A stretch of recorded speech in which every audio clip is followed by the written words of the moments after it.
So, I think, what really resonated in the conversation, or even bringing up what this conversation could be about, is just uh, the journey and kind of how it resonates with where I am in this moment in time and space, and just reflecting on, purpose and everything leading up to this point.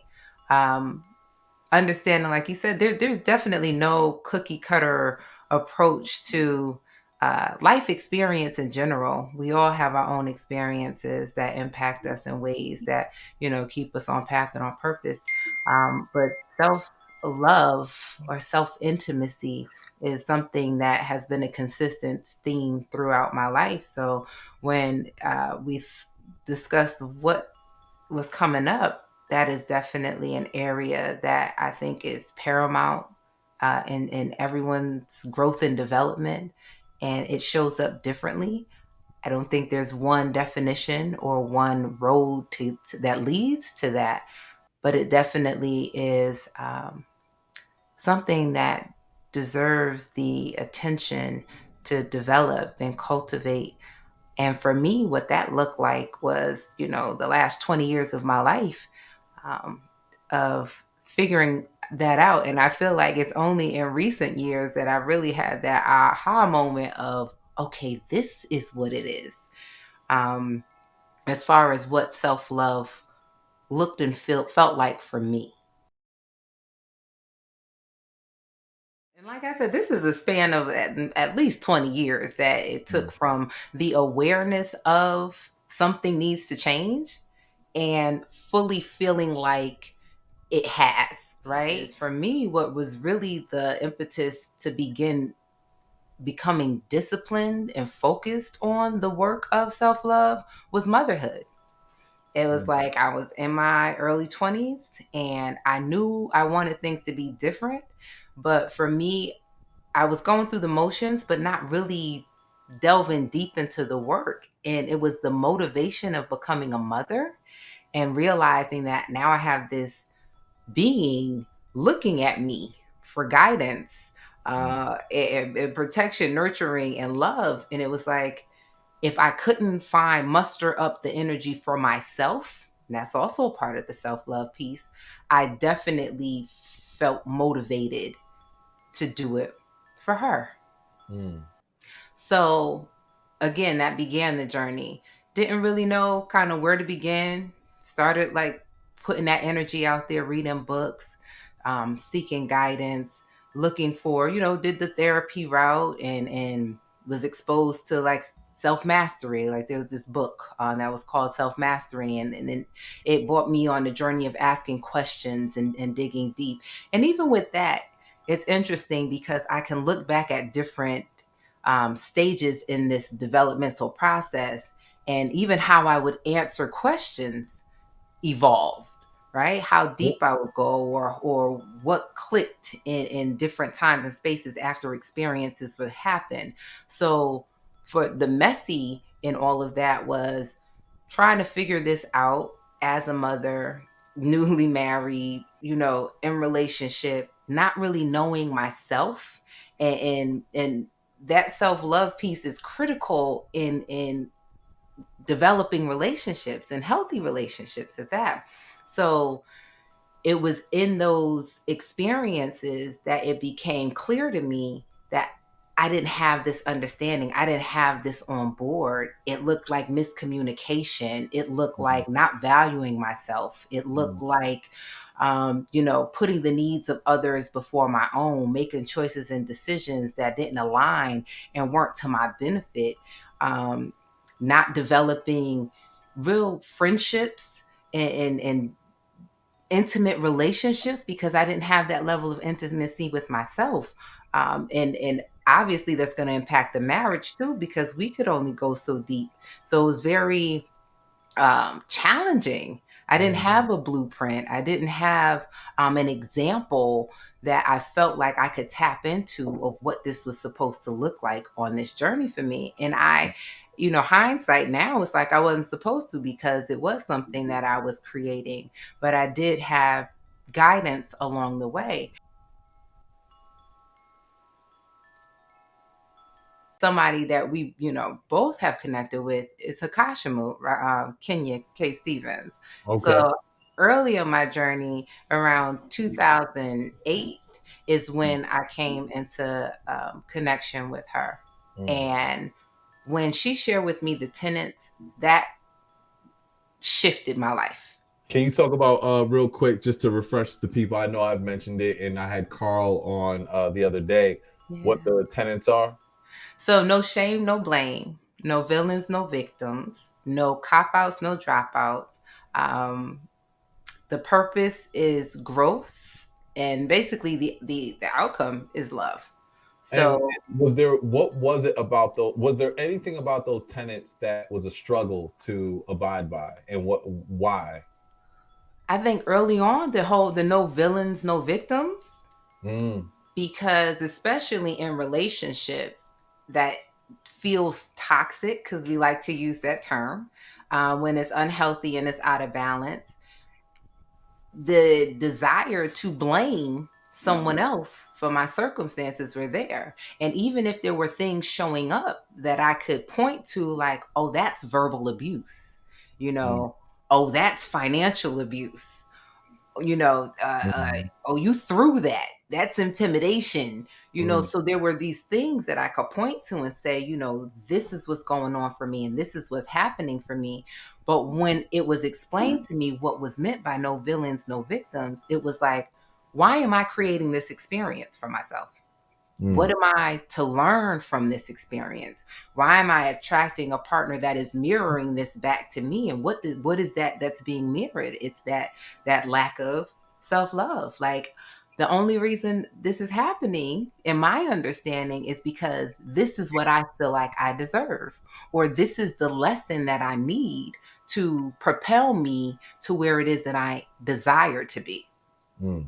So it was through, those conversations. Like, she brought me through, like, The Surrendered Wife was one of the books that we read together, and it was that coaching and that information that really helped me to begin to shift how I saw things. Now, Mm. again, it took another 15 years after that to have this real aha moment that I feel like the space that I'm in currently. But that was the groundwork and the foundation of me being able to have some tools in place to begin to pick apart what reality I was creating, and my thoughts and feelings, and what led me to this space that I was in, I so that think I could move. this is important. So let's go piece by piece with this because I work with people and especially after a breakup and they want to heal and stuff like that. And there's like it's like I know the phases they're gonna go through, Right. so there's almost like the first few months, even a couple months, I feel pretty good. I feel pretty good. I'm doing this, I'm doing that, and I think I'm gonna be okay. And then all Hmm. of a sudden you're like, shit, I'm not over yet. And then sometimes so let's start with like the first phase, because essentially it's like grief, right? Hmm. Whether it's a grief because of heartbreak or even a grief when you start to realize that a part of you has died because of trauma, and or you're trying to actually get rid of a part of you. There's like this grief process. And like you said, there was groundwork that was laid. And though everybody's path might be different, I do think though that there's these moments where we always think we're in a good place, but it's not the place. Hmm. Hmm. So let's go through first the groundwork. You got the groundwork going. You met with Kenya. You realize these tools and you realize these things that you had to learn. Did you feel good and did you feel like, yo, I'm in a good place now? And then what happened for you to realize, oh shit, nope, not yet. So I don't know if in that moment I felt like I was in a good place. I felt like I was more optimistic because instead of me feeling trapped, I felt like I had a better understanding of what was going on. Because Mm, as a victim, playing that role is very disempowering, right? It's like, mm, this is happening to me. And, like, basically I'm stuck. So I think the feel good for me was a sense of empowerment of, okay, I create my reality. So what is it that I need to learn in this space? And Mm, how can I interact differently? How can I step back and see everything that's going on and approach things differently? mhm, So again, I stayed in that for at least another 13 years. So utilizing those tools and tactics, um, it the relief came when the shifted for me of coming out of victim mode and seeking to empower myself by getting to know me better as opposed to projecting outwards as if this is something that is happening to me. So for 13 years, you would say you were in victim mode. I would say probably for the first 7. First 7. Yeah. Okay. And in that first 7, did you feel like you had the aha moment and then you just realized later that you didn't? Or did you always know, no, I'm not there yet. I'm getting there, but I'm not there yet. I think it was more of the I'm not there yet. Mm, Because again, that was the motivation to keep going. Like I was optimistic. I was like, okay, I got this information. Like things can change. That's what was the motivation. I got a family. Like there was a part of me that was like, this can't fail. mhm, And again, that was the work, right? Because what is failure, and what does success look like? Is us staying together and in the eyes of other people looking like this is a happy family? Is that what success looks like in this instance, or mhm. is success me coming into my fullness Right. and truly embodying who I am and loving myself and valuing myself, and in turn that being reciprocated back to me.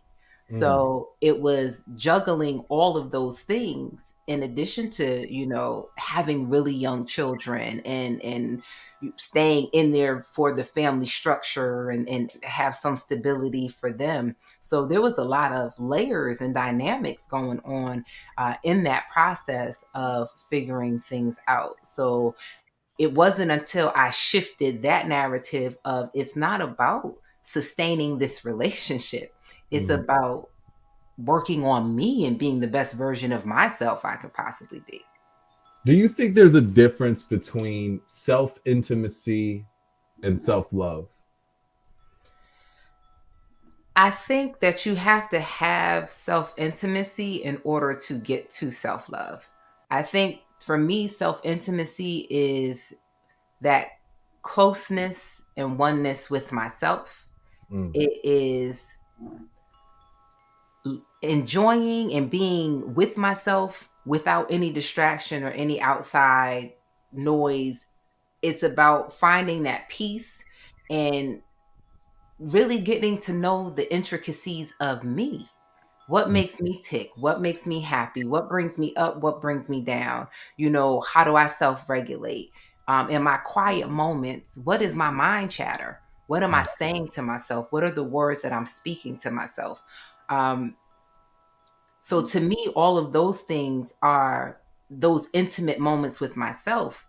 And from consistency in the work that I've done, developing that self-love, mm. that discipline to build up esteem from my practices and the things and tools that I put in place over the years. So I felt like they're they're not necessarily synonymous, Mhm.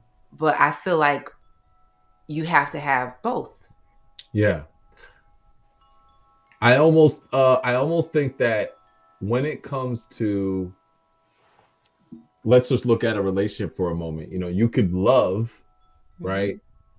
But it doesn't really start getting intimate until you get vulnerable, until you expose shadows and you show wounds and you show traumas. Um I think that's where, or you share truths that could possibly break both of you. Mhm. I think this is where now, if you move through that, you get to this intimacy. So if we scale back and bring it into just an individual relationship, were there things about you that you had to realize that you fought against, things that were hard to really take, that you fought against, Can you talk about that process? Oh, absolutely.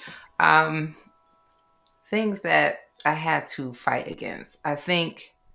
Or if the things about you that were like, ugh, I don't like that, but that's real shit. And I need to see that, surrender to it, and love it. Yeah, things like that. So yeah, I had to definitely look at how I was showing up in the world. I think when I was quiet enough to, I went into a significant isolation. So that Mm, was a part of my journey that I had spent a lot of time alone. And I call it my self created prison because of the environment that, again, no villains, no victims. If I'm in a controlling relationship and there's no other people other than the nucleus of my home, then there were no outside um, influences or even outlets to be able to kind of express or get feedback or anything. So I had to really, really go within, mm, and I had to check all of the things that were coming up. So, yes, self talk, overly critical, perfectionism, and how that mm, shows up and how I dealt with other people, but even more importantly, with how I dealt with myself. mm-hmm, Like, nothing was ever enough. And it was always like, okay, well, once you get to this, then you'll be worthy, then you'll be good enough. mm, So that was something that I had to like really look at, like, where did that come from? How did I develop that? Because it was never going to reach a point of enoughness. But I was already enough. So even that shift, and it had nothing to do with anything superficial. It mm-hmm, was like getting down to connecting with and relearning to love the core of my being. mm-hmm, So I found, esteem in my mothering. That was something that I was consistent and felt like I was good at. Um, and I journaled a lot and really tried to get in touch with my feelings. I think there were a lot of things that about past choices and decisions prior to marriage when I was young and growing up and in college, and decisions that, I wasn't proud of. And I was right, really beating myself up about. And it was like, these things are not real. It's not who I am. These were experiences that cultivated me into who I am, so that I'm making choices and different choices and decisions for myself. It took for me knowing what I didn't want in mm, order to figure what I did. And that contrast was where the growth happened. So it really took a lot to forgive myself for what I felt like were shortcomings or bad choices or mistakes uh, mm. in this experience. Where do you think people get stuck? Because I feel like people do take the time to themselves, they do that, and then there's still, like you said, years later, you got the aha moment. Right, But that was because you kept doing your work. Can you talk a little bit about where do you feel? And we know that this it's always different for people, but right, there is still like a general area where people get stuck. It could be maybe some people get stuck where external achievements become their validation, and they and think I'm doing okay now. Where do you feel people get stuck, and how? What can they learn? What can you share with them for them to know? You know, you got to go a little deeper, and you got to stay with it. Don't get stuck here. What advice would you give them on their journey? whew. Well, so just in speaking of my own experience, I definitely understand complacency. And I think for me, it was about feeling like I had responsibilities and needs outside of myself that were trumping what it was that I needed to do for myself for work. So that was like my distraction, right? I got to keep a roof over our heads. We can't be homeless. We need this, that, and the other. So now I got to be laser focused on, these contracts or business or what have you. And that was my excuse not to focus on the work that I needed to do for me. But I Mm. feel like it's divine how you get redirected. And there are things that happen that will shake up everything Mm. to put you back on path. So for me, it was like, you know, things happening in my divorce that Mm, just changed my whole perspective as far as like custody and dealing with those sorts of things. So it was like, all right, this is too much. And it's not an external thing. There's nothing that I can do because I'm a doer. So if I can stay busy, I'm always feeling like I'm productive. But there were mm, things that were definitely calling me back to source and back to spirit. It was like, this isn't busy work. This is like, I'm gonna need you to pull back and look at some things. Distractions, people mm, coming into my life that were what may feel in hindsight as being an unfavorable experience was really something to shake me up and wake me up and redirect me. So I mm, find that a lot of times what brought me back to doing the work and getting significant change to mhm, occur, mhm, it was a contrast experience, mm, experiencing something that I did not enjoy or I did not want, so that I could redirect and put the energy into where it was that I needed to go. And mm, for me, it looked like a lot of discipline. To me, it looked like I had to do some real serious mind, body, spirit work. I had to work on, healing every aspect of myself. And I had to be diligent and disciplined in doing it. And that's why I say everybody's, walk isn't the same.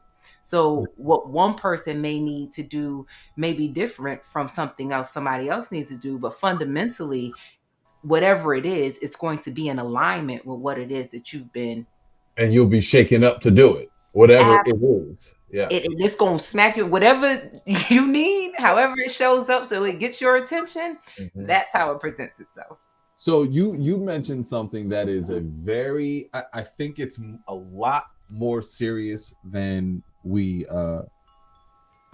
tend to consider it. You mentioned perfectionism. Mm. I think for a lot of people, perfectionism can really hurt you. Oh You yeah. know, it looks so good on the outside. It looks so good. I got everything straight. I'm here. I did this. I did that. I'm taking care of this. But man, there's so much struggle inside. Internally. Can you talk about your process with acknowledging the root of your perfectionism and what you did to really heal that and turn the stories around regarding Yeah. perfectionism? Right. And I like to say it definitely is a journey and not an event. And so the Mm, idea that I've reached some finish line is definitely not how I approach life. okay. I definitely have a different awareness, and I think I might use tools and deal with things differently at this Mm, stage than maybe I did years ago. But the work never stops. It might have a sense of ease because the familiarity with utilizing that wisdom and those tools. But it's an ongoing thing. For mhm, me, I think it showed up in the approval of other people. mm, Um, Not wanting to be wrong was a big thing for me because I equated that to punishment or mm. less than. So just always striving to make sure, oh, my T's are crossed and my I's are dotted, like, so therefore nobody can come for me. And what And happened? What happened if somebody did say, "Hey, I felt this was wrong"? What when Hafeeza was in the thick of her perfectionism, how did that show up? oh, it wasn't good. So, like, so when I would say when I was like younger in college, that it was probably some kind of, argument or like slick remark. Like I definitely wasn't taking ownership, Mm, of my part in that. There was some form of deflection, or, I'm gonna make sure, even if I'm not, it's going to appear that whatever it is you're talking about, you know, I'm gonna show you where you fucked up. exactly. Exactly. Yeah. And then I guess as I got older, and even like in corporate America and things of that nature, Mm, those are somewhat humbling situations. You definitely can't carry it that way. So mm, I think it was more of an internal thing where, okay, as I show up, externally it might be like, oh, okay, well, thank you for pointing that out to me, I'll get back to you, whatever, whatever. But on Right. the inside, I'm like, Yeah. what the like, how you go, like, I'm berating myself, right? Like, how Mm. you gonna mess up? You just like, so again, that self-talk and that chatter, what's going on in my head? Yeah. What am I saying to myself? Because that is directly connected to how I feel about myself. Mm. So the idea that my value and my worth is connected to this idea of being perfect, then anytime I don't hit the mark, then that means that I feel less than. Mm. And where as you went on your journey, what did you discover about the root of this perfectionism? Where did it come from? Again, it early on, childhood messages.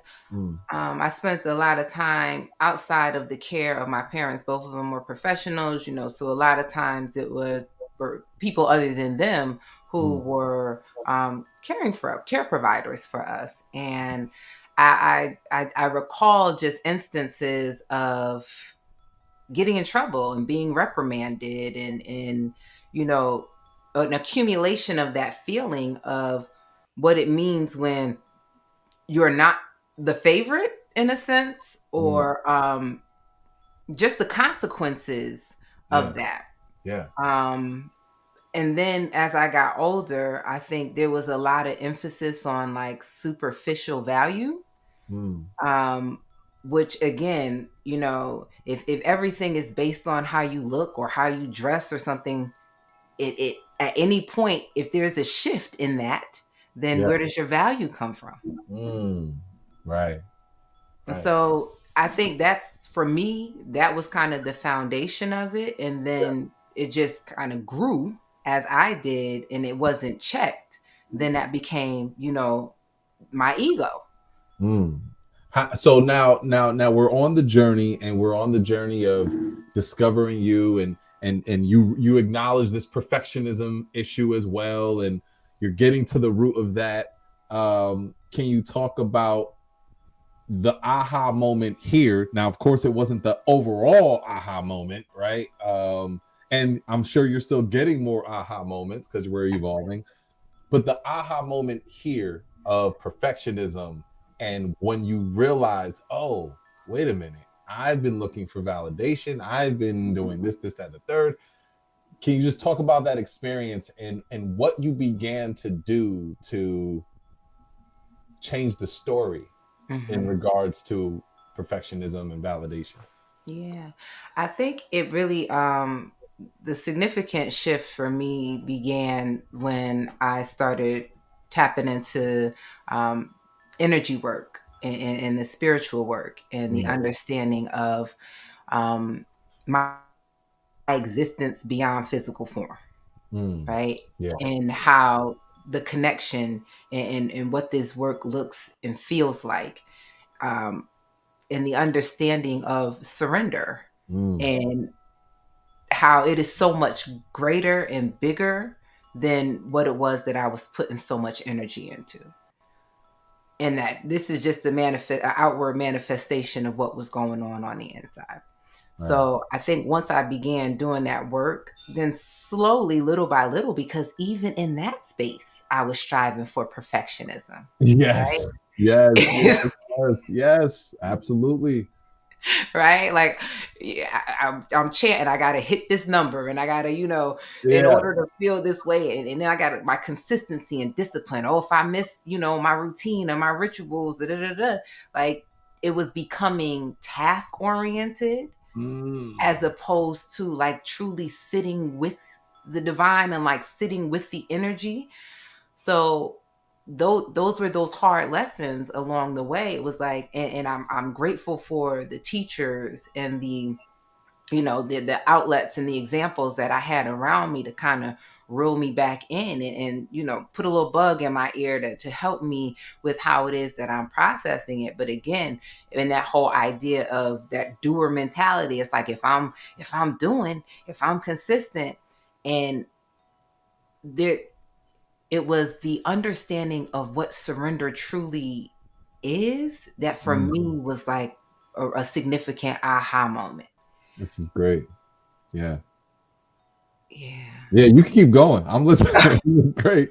You keep going.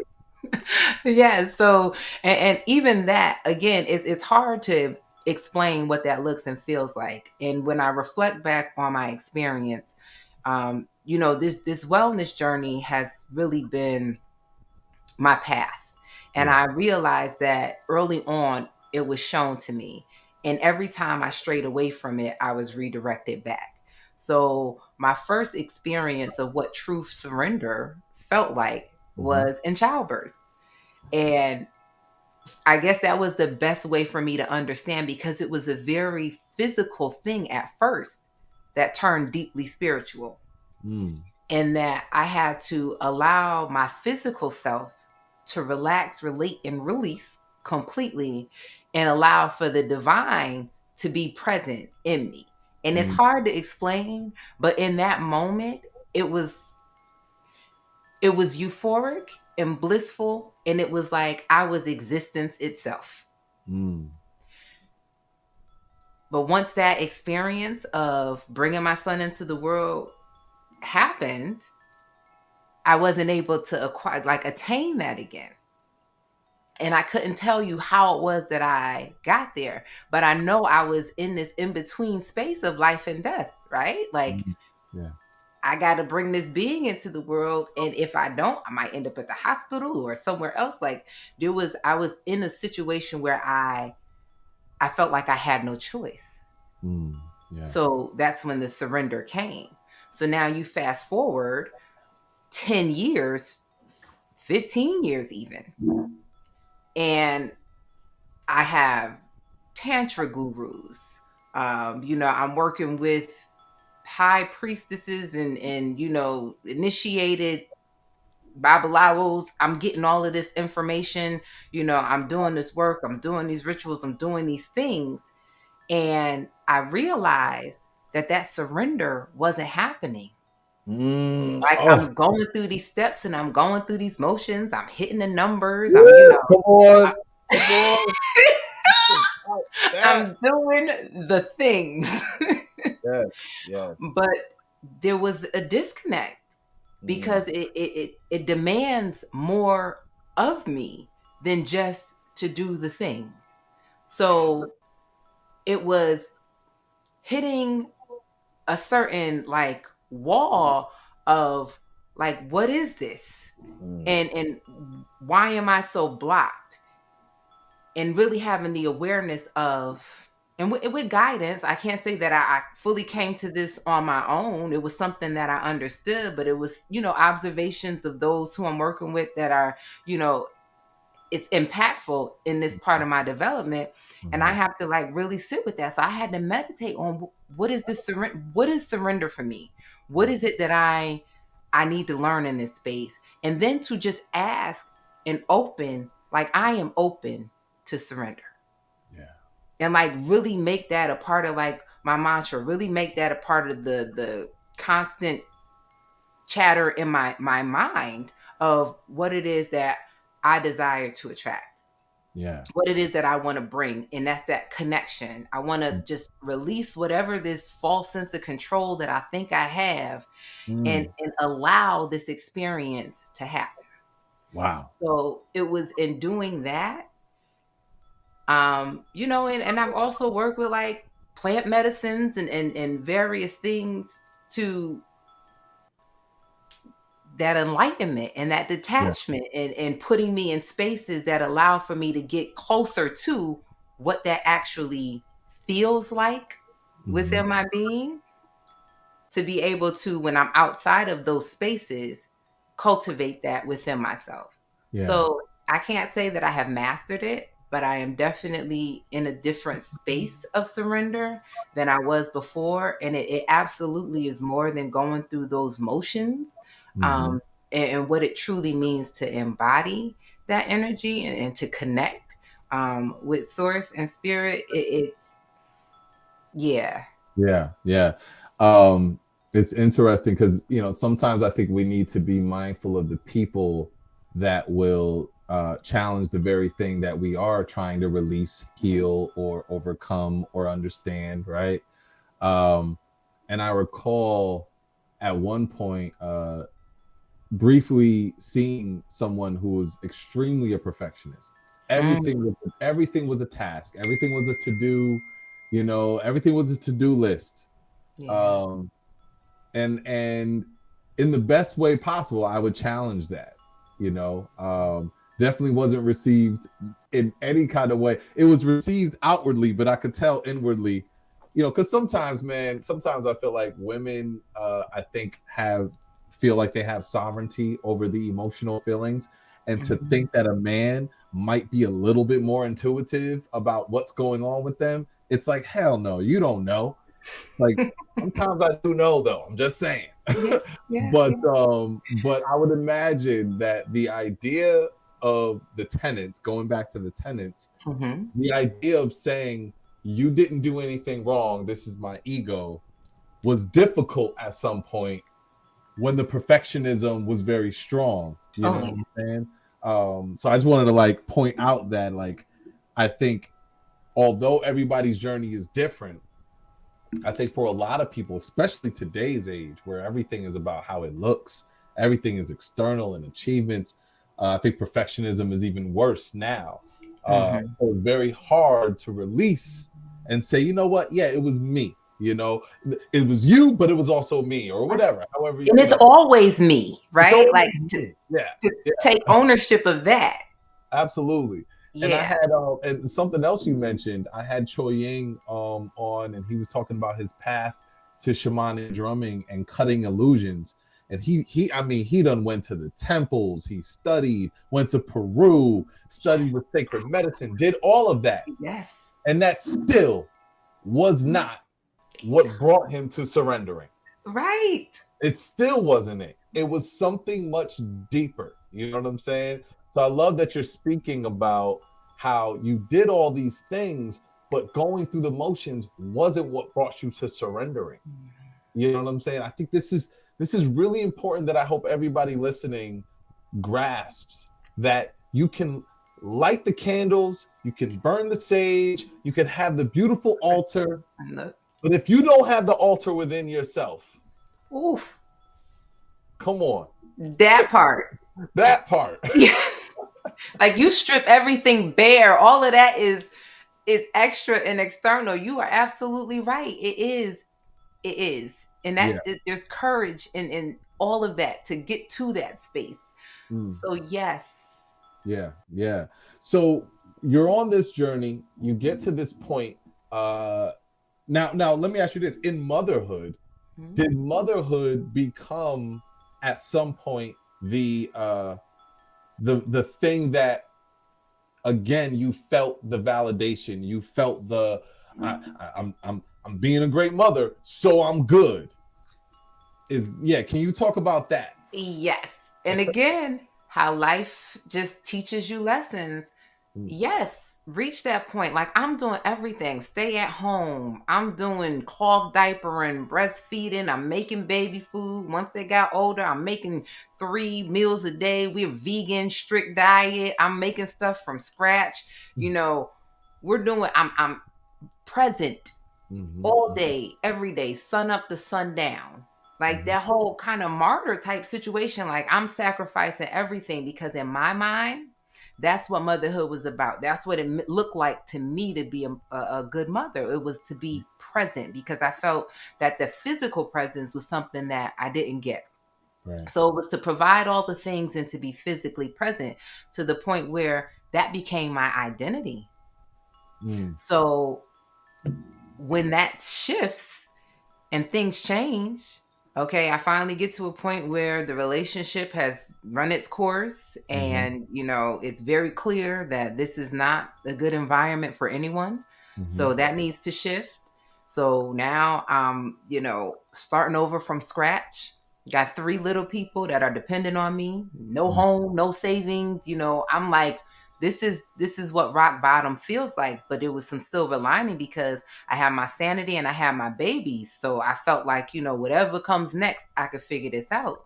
mhm, So things, trying to figure it out. mhm, And now I got to contemplate putting my children in public schools. I homeschooled them up until this. mm. Mm. And that was something else that was a part of the identity, right? Just real hands-on. We making sure that, they not in, we're controlling the environment in a sense that they're not in the system. They're not being exposed to all of this, craziness going on out in the world, which was a part of my fears. Mm-hmm. So now we have this significant shift, and I have to figure out, how am I going to provide for us? So Mm. I can't be there from sun up to sundown. I'm not making 3 meals a day. I'm not able to show up in that way. So Mm-hmm. now I'm like, that was part of my identity. Mm. Am I not a good mother now? Because I have to make these choices, and they were hard choices, and those are the things for me that brought up, like, the feelings of depression, like, Mm. like, I'm not winning. This is not this is the opposite of perfection. Like, this is a mess. Why did I put myself into this? Mm. Why did I leave? Why did I make this choice? Why did I make that choice? And when you're in it and it's messy, I couldn't see the silver lining. I couldn't look back and understand, like, this is the best choice and decision that I ever made for myself and for my family, Mm-hmm. because I was in it. So, yes. And then when I had to make another hard choice of my sons living with their father, Mm. understanding that there were certain things that, as their mother, I couldn't provide for them. And Mm-hmm. yes, I had custody of them, but was, that what was best for them? So when then making that choice, and then it's this long distance thing. So now I'm physically not present. And that was the one thing I said would make me a good mother, is that Mm. physical presence. So grappling with that sense of identity, that label that I put onto myself that was no longer true, based off of whatever I, believe that to look like, that was probably one of the hardest things that I ever had to deal with. So it, and source, creator, God, whatever anybody believes it to be. I just say God because I say God. So God strips you of what you think your identity is, and you're in this place now, and you're like where, like, go with the conflict of within of, this isn't perfection, this isn't good, you're downing yourself. Can you remember what you started to tell yourself the moment you weren't judging yourself anymore and Ooh. shaming yourself for that? Can you remember some of the inner dialogue you were having? So that took me a little bit to get out of, because Okay. that was a hard hit. So I would say that took like like, I would say 2 years Okay. to really get to the not even to the other side, because again, I say nothing is all evolution. Right. There's no Right. like endpoint, but to get to the point of understanding, Mm-hmm. to get to the point of forgiveness of myself, and to have some wisdom around why all of those things were necessary. It took me about that long, and it was really the aha, or the shift was, um, in order for me to be on path and on purpose, certain things needed to happen. Mm-hmm. And that was part of it. So if I'm on a healer's journey, there are experiences that I needed to have felt in my body for myself, to be able to create the medicine for myself, Mm-hmm. to have that wisdom to impart on other people. So it was coming out of that depression. It was connecting to the work.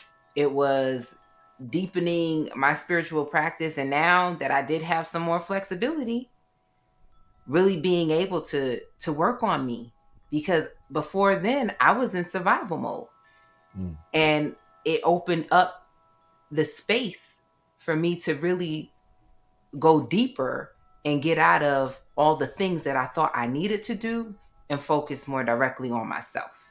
Mm.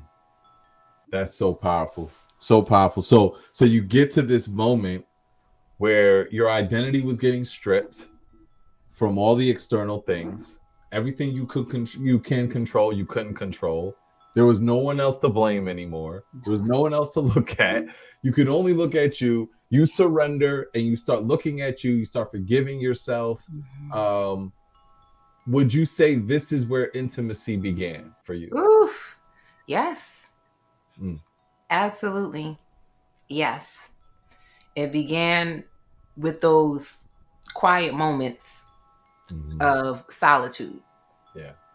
when it wasn't in an oppressive space, Mhm. um, but really a cultivated space. Like everything that led up until that point Mm. cultivated the opportunity to be in this space, to have this experience with myself, Right. and to be able to really shut out so much of what was going on outside and just really truly focus inward, and all the things that were coming up, to be able to begin to forgive and to, have empathy for me, Mm. and how we got here, and really get to know who I am, and look at the contrast and look at the experience and really reflect on, what I learned from that. What did I learn about myself from that? What are my superpowers? What are my strengths? What are my weaknesses? And really give myself that space, and learn to give myself some grace, because I was I was my worst, I was my worst enemy. I was my villain.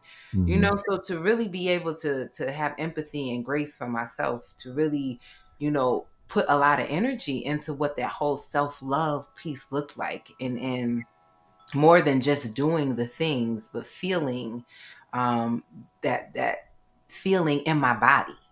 Yeah. Yeah. The when we talk about, when you talk about the art of self intimacy, um, and we talk about this journey of like going through I mean, that's another thing. We talk about self care, right? Uh, that is a part of it, self care, but it almost self care almost becomes um ego driven, Right. spiritual narcissism. Yeah. You know Yeah. what I mean? Yeah. You And know, even what that looks like, I mhm, think even the definition, when you say self-care to somebody, somebody's like, "Oh, I'm gonna go take a bubble bath, or I'm gonna go get my nails done, or I'm gonna do," it's like the external care of the mhm, self, as opposed to a deeper dive into what self-care looks like. Like, how am I talking to myself? How am I mm, treating myself? How are my decisions and choices lining up with, my best interest? What's in alignment with the direction that I'm going in? Or yeah. just, again, giving myself grace to be who and what I am in this moment, and it being okay. Right, right. Not necessarily excusing it like it's not something you're going to address or heal or develop, but understanding that you're in a process and that's okay to be Yeah. in a process, Yes. you know. Did you find yourself as you went from self-love to self-intimacy and you started to see the grace you needed to give yourself, the empathy you needed to give yourself, the patience you needed to give yourself? Did you find yourself seeing that you didn't, as you weren't giving it to yourself, you also weren't giving it to other people? Yes, there was no way. There was no way. Mm, It wasn't possible. And even like, in my mind, I thought I was right. I'm showing up. I'm here. What do you need? I'm all over the place, externally showing my value, but not truly feeling it in myself. mhm, So how I show up now is very different in all of my relationships, mhm, and in all the ways that I relate. Like, even people who, I might not have an intimate, close relationship, even if it's just like us meeting for the first time, the energy, and the essence that I bring into the space is very different, mm. because it's coming from a different place. Yeah.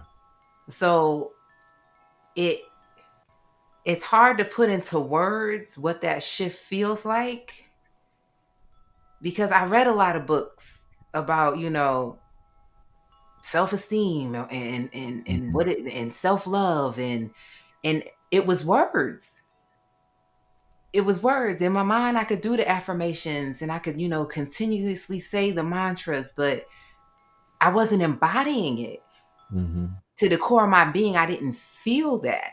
Mm-hmm. I didn't really know what that felt like. It was just like, okay, yeah, mm-hmm. And it wasn't until like really feeling like my world shattered for maybe the umpteenth time that it became real. Yeah. Yeah. It's almost like, again, when we look at a relationship with ourselves, we just have to compare it to a relationship with someone else. What would it feel like if you're with someone and you were a to-do on their list? Hmm. Oh, I gotta call them. Okay, let me put that on the list. Right. Oh, we gotta go out on this date. All right, let me put that on the list. And nothing was organic. Nothing Right. came from just a feeling of, hey, I just wanted to call. Hmm. I just wanted to do this, everything. Imagine what that would feel like. It wouldn't feel Yeah. good. No. So if everything for yourself is a to do, it's not feeling intimate, it's Mm-mm. feeling performative. Yeah, very much so. And I appreciate that term performative because that's a lot of what, like that whole expectation and how we want to appear externally, that's that performative piece. Like, okay, I can check off these boxes. I did this, I did that. Mm. But that being present, Yeah. that that is it's a very different, like you said, that organic interaction and exchange. And when self-care becomes just a part of your being and not Mhm. something you need to go and do, that Yeah. it's a part of how you are experiencing this life. It shifts things, like even like the stress and the anxiety about whatever. It Hmm. changes that because just your whole out like the whole outlook on life. I feel like I finally understand what a healthy feeling of detachment feels like. Mm. Like when you have those moments of all these things that I was stressing about and putting so much energy into, in the grander scheme of things, what do they matter? Mm. Yeah. So you evolve and you get to this place now where you said recently, after all of these years, all this work, all this processing, all this, looking within, and you get to this place now where you have this aha moment. Talk about what is now your self intimacy. Where are you now, and what can people look forward to who are in the Oh, process? yeah. So again, it has become a part of my very existence. So it's not there's no compartment or a time and space where that is occurring. Like it's consistently occurring. Mm-hmm. Like just focusing that energy on what that looks like for me Mm-hmm. and being in a space of mindfulness about how I am treating myself, how I am feeling in this moment. And again, I continuously say there's no finish line. So it's Mm-hmm. not that I don't have things that come up for me in life. It's not that I don't wake up and today might not start off as, feeling like the best day. It's not that I don't have certain thoughts or, things that might bring up some sense of anxiety or what have you. Um, but my awareness and my mindfulness, I think, is what has been the most significant shift in how I go about it. Um, you know, for me, discipline is a big part of my life journey. Mm-hmm. So my consistency in that, but not just doing the things, but really embodying the energy in the space. And that for me is what surrendering to source, surrendering to spirit, that's what that looks like for me. Mm-hmm. And making that more important than anything else, really. Is Because it is it when I show discipline or is it consistent? Consistent, like because when you talk about like in the discipline in not doing the thing, but the discipline um in the mind, the internal awareness of the dialogue that's happening, of you know consistently going to that root of like, okay, why do I want to do this? Is this nourishing? Why is it nourishing? Yeah, it's okay to do that. Like really being mindful of that shadow, right? Is it the discipline or is it the consistency of it, or is it both? I think it's both. Mm, I think it's both.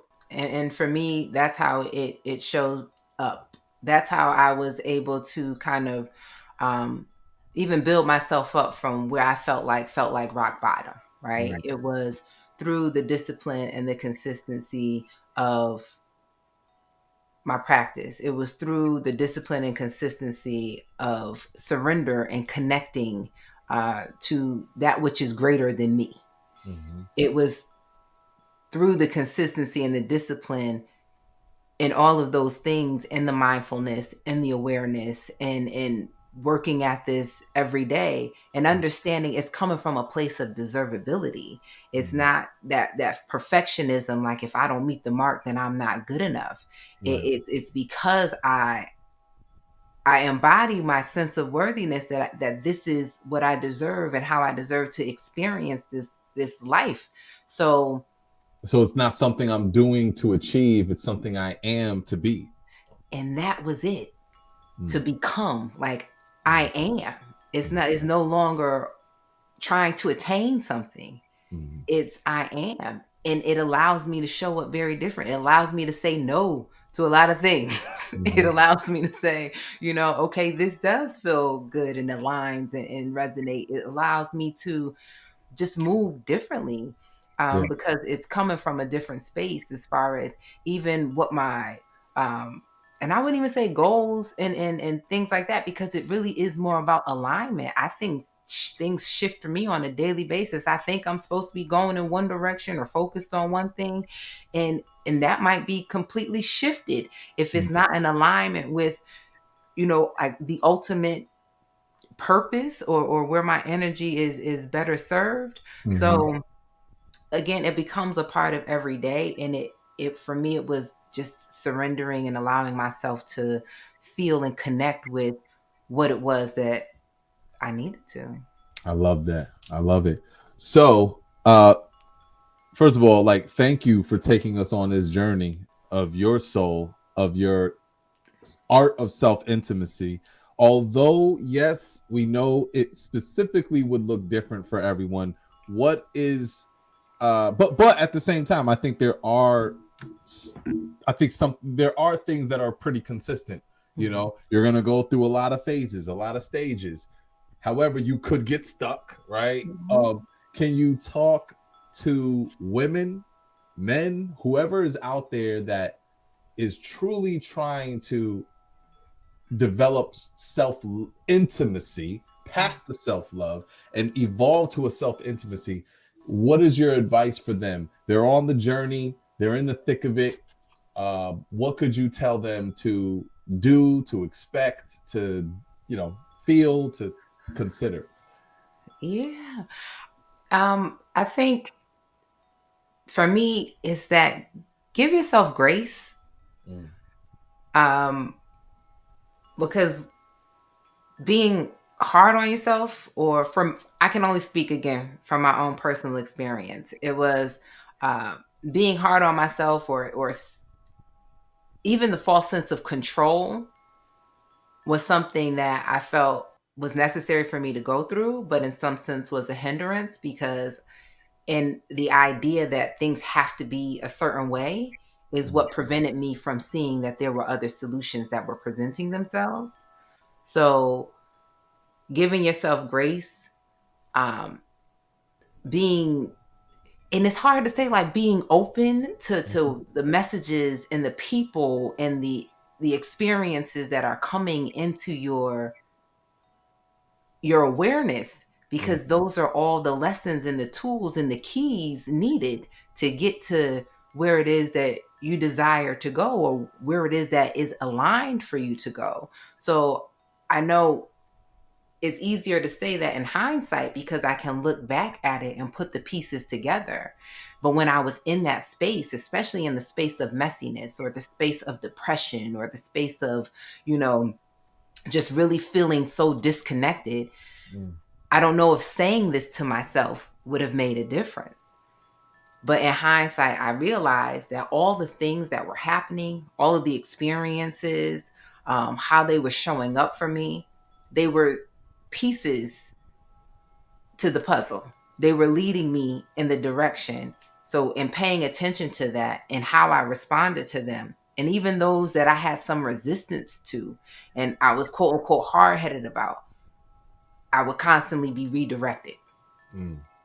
Yeah. And over time, that redirection ain't feel good. Like it was Mhm. not pleasant, Yeah. but it was what I needed to make certain shifts in what it was that I was doing.